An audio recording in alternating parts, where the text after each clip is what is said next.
منافق ثلاث، منافق کی تین نشانیاں ہیں۔ منافق کی اللہ کے نبی نے فرمایا تین نشانیاں ہیں منافق کی، اور وہ کون کون سی ہیں؟ اذا حدث کذب، جب بندہ منافق جب بات کرتا ہے تو وہ جھوٹ بولتا ہے۔ یہ منافق کی نشانی ہے کہ منافق جب بات کرتا ہے جھوٹ بولتا ہے۔ وَإِذَا وَعَدَ أَخْلَفَ، جب وہ وعدہ کرے تو وعدہ خلافی کرے۔ منافق کی نشانی ہے کہ منافق جب وعدہ کرتا ہے تو وعدہ خلافی کرتا ہے۔ اور اس حدیث رسول میں حضور نے فرمایا وَإِذَا اؤْتُمِنَ خَانَ، جب اس کے پاس امانت رکھے تو وہ خیانت کرے۔ یہ منافق کی نشانی ہے کہ وہ امانت میں خیانت کرتا ہے۔ مسلمان اس طرح نہیں کرتا۔ تو ہم اندازہ لگائیں کہ یہ تینوں باتیں ہمارے معاشرے میں ان کو جھوٹ سمجھا ہی نہیں جاتا۔ ہم کہتے ہیں کہ نہیں جھوٹ بولے یا چھوٹی موٹی بات کر بھی دی ہے تو کیا ہے، یہ کون سا جھوٹ ہے، کون سا اس پہ گناہ ملتا ہے، کون سا اس پہ گناہ ملتا ہے۔ اور مزاح کی جہاں تک ہم بات کر رہے تھے اس میں تو ہماری کوئی حد ہی نہیں ہے نا بھائی، مزاح میں تو ہم نے جتنا جھوٹ بول سکتا ہے بولے، کچھ نہیں ہوتا، کوئی گناہ نہیں ہے۔ یہ فلانا کامیڈین ہے، فلانا یہ یوٹیوبر ہے، فلانا یہ فیس بک پہ آتا ہے، یہ فلاں، ہم بس خوش ہونے کے لیے اس کی باتیں سنتے ہیں۔ اللہ کے نبی صلی اللہ علیہ وسلم نے فرمایا جو بندہ قوم کو ہنسانے کے لیے جھوٹ بولے اس کے لیے ہلاکت ہے۔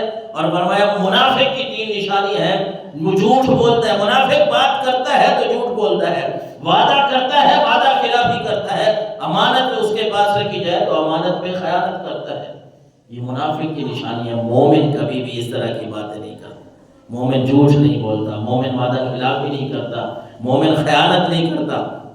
اور پھر تاجدار کائنات صلی اللہ علیہ وسلم نے، آقا کریم علیہ السلام نے یہ بھی فرمایا۔ حضرت انس بن مالک رضی اللہ تعالیٰ عنہ فرماتے ہیں، ترمذی شریف کی حدیث مبارکہ ہے، رسول اللہ صلی اللہ علیہ وسلم نے فرمایا من ترک الکذب وهو باطل بنی لہ فی ربض الجنہ، کہ جھگڑے کے وقت ہے جھوٹ بولنا چھوڑ دیتا ہے، کوئی بندہ اس سے جھگڑ رہا ہے لیکن یہ جھوٹ نہیں بول رہا، اللہ کے نبی نے فرمایا اللہ کی طرف سے اس کے لیے جنت کے اطراف میں، رب العالمین کی طرف سے جنت کے ایک کنارے پہ اس کے لیے گھر بنا دیا جاتا ہے۔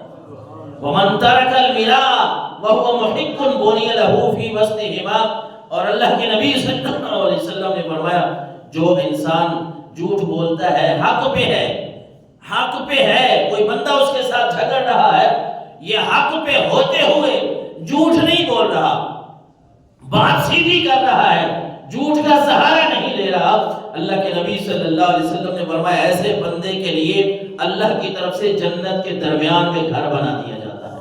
اور فرمایا وَمَنْ حَسَّنَ خُلُقَهُ بُنِيَ لَهُ فِي أَعْلَاهَا، اللہ کے نبی نے صلی اللہ علیہ وسلم نے فرمایا اور جو بندہ اپنا اخلاق اچھا بنا لے جنت کے اعلیٰ درجے میں اللہ اس کے لیے گھر بنا دیتا ہے۔ انسان کا اخلاق جو ہے وہ بہت اچھا ہونا چاہیے۔ ویسے بھی اس حدیث رسول کے مطابق مطلب یہ ہے کہ بندہ کسی کے ساتھ جھگڑا ہو، کچھ بھی ہو، جھوٹ تو نہ بولے، جھوٹ کا سہارا نہ لیں۔ اور کتنی بڑی خوشخبری والی بات ہے کہ جو بندہ جھگڑے کے وقت بھی جھوٹ نہیں بولتا، حق پہ ہے، پتہ ہے میں حق پہ ہوں، اور سامنے والا بندہ، بعض دفعہ یہ ہوتا ہے نا، اس لیے اللہ کے نبی کی وجہ سے مبارکہ کا حکم ہے نا کہ چپ رہنا، چپ میں خاموشی میں نجات ہے۔ بعض دفعہ یہ ہوتا ہے کہ سامنے والا بندے کو بھڑکاتا ہے، وہ باتیں ایسی کر رہا ہے، وہ بندے کو برانگیختہ کرتا ہے، ابھارتا ہے کہ یہ کسی طرح لڑائی جھگڑا میرے ساتھ کرے۔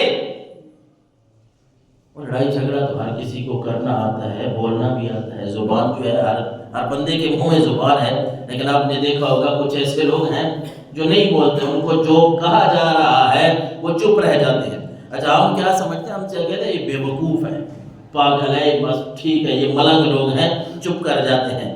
لیکن اصل یہ ہے کہ جن کو اس بات کا علم ہے نا کہ اگلا بندہ اگر مجھے اس بات پہ ابھار بھی رہا ہے کہ میں اس کے ساتھ جھگڑا کروں، جھگڑے میں کیا ہوتا ہے، شیطان ہوتا ہے نا، جب شیطان آئے گا تو اس نے آپ سے گالیاں بھی نکلوانی ہیں، جھوٹ بھی بلوانے ہیں۔ اور جب آپ جھگڑے کے وقت بھی سچ کا سہارا لیتے ہیں، اللہ کے نبی نے فرمایا اللہ کا حکم ہوتا ہے اس بندے کے لیے جنت کے درمیان میں ایک گھر تیار کر دو، ایک محل تیار کر دو۔ اور اگر اخلاق اچھا بنا لیں تو پھر تو سونے پہ سہاگا ہے۔ من حسن خلقہ بنی لہو فی اعلیہا، اللہ کے نبی نے فرمایا جس نے اپنا اخلاق اچھا بنا لیا جنت کے اعلیٰ درجے میں رب اس کے لیے گھر بنوا دیتا ہے۔ تو جھوٹ ایک ایسی بری بات ہے، ایسی بری چیز ہے کہ انسان کو پتہ نہیں کہاں سے کہاں تک لے جاتا ہے۔ اور اس بات کو ہم سمجھیں کہ آج جس ماحول میں ہم سانس لے رہے ہیں ہمیں یہ سکھایا جا رہا ہے، باتوں باتوں میں ہمیں سمجھایا جا رہا ہے کہ یہ کوئی جھوٹ کوئی گناہ نہیں ہے، یہ چھوٹی موٹی باتیں ہیں۔